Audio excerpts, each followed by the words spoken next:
इसके बाद में पांडवों को लेकर अश्वत्थामा जी के पास गए, क्योंकि जब अर्जुन को मोह हुआ तो श्रीमद् भगवत गीता सुनाई गई, लेकिन युद्ध जब विराम हुआ तो युधिष्ठिर जी को मोह हो गया कि हमने अपनों को मार के ये संपत्ति हासिल की है, तो ये क्या काम की।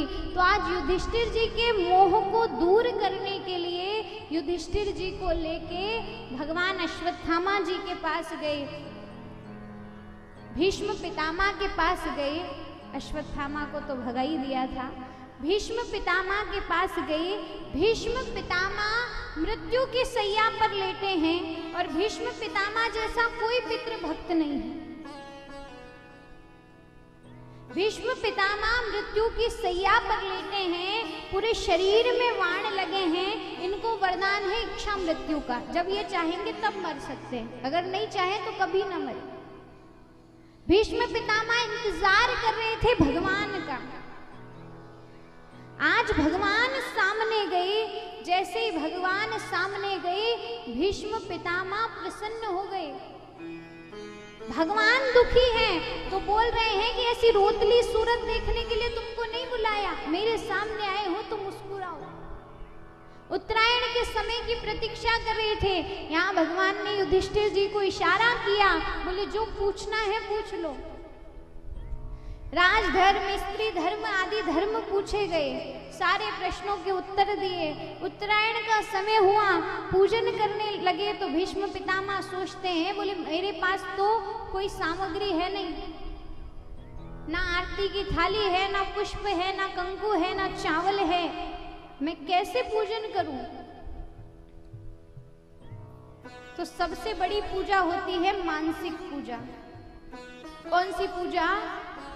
मानसिक पूजा, जो मन से की जाती है। उसमें आपको कुकू, चावल, अबीर, गुलाल, आरती की थाली की भी जरूरत नहीं है, अगर मन से आरती कर रहे हो। और नहीं तो मन और कहीं और आरती खूब घंटों भी घुमा रहे हो तो कोई काम की। मानसिक पूजा के लिए जैसे ही भीष्म पितामह ने विचार किया तो उसी समय मन से भगवान की स्तुति करते हैं। भीष्म पितामह कहते हैं, इति मति रूप कल्पिता वितृष्णा भगवती सात्वत पुंगवी विभूमि।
बड़ी स्तुति है।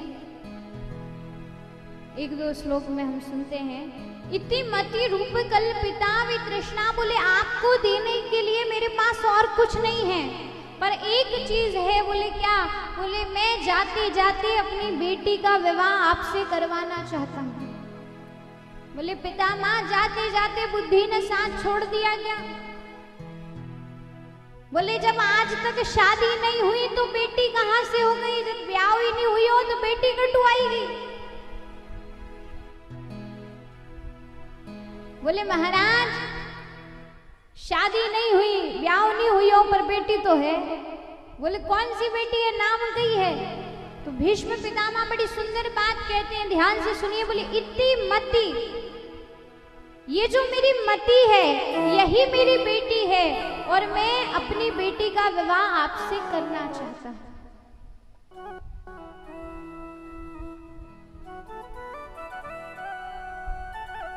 ताकि ये हमेशा आपके चरणों में लगी रहे, ये इधर उधर ना जाए, क्योंकि हमारे मन पे, हमारी बुद्धि पे, हमारे दिमाग पे हमारा मन हावी हो जाता है। मन जहां भागेगा बुद्धि वहां भागती। बोले ये हमेशा आपके चरणों में लगी रहेगी तो ये कोई भी गलत काम नहीं करेगी, इसलिए मैं इसको आपके चरणों में लगाना चाहता हूं।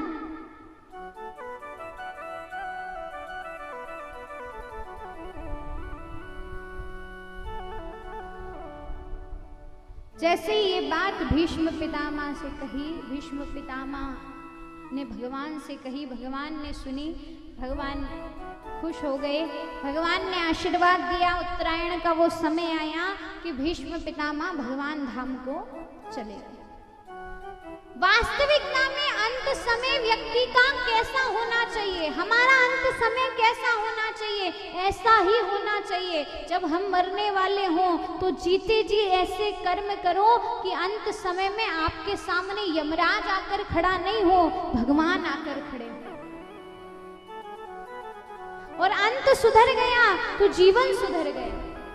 कई लोग हम देखते हैं अंत समय में बिस्तर पर जैसे ही जाने वाले रहते हैं जोर जोर से चिल्लाते हैं, उनको दर्द होने लगता है। क्यों होता है? बोले उनको लेने यमराज आता है। जब यमराज आते हैं, यमराज के दूत जब प्राणों को खींचते हैं तो पीड़ा होती है। वही व्यक्ति अंत समय में जोर जोर से चिल्लाता है।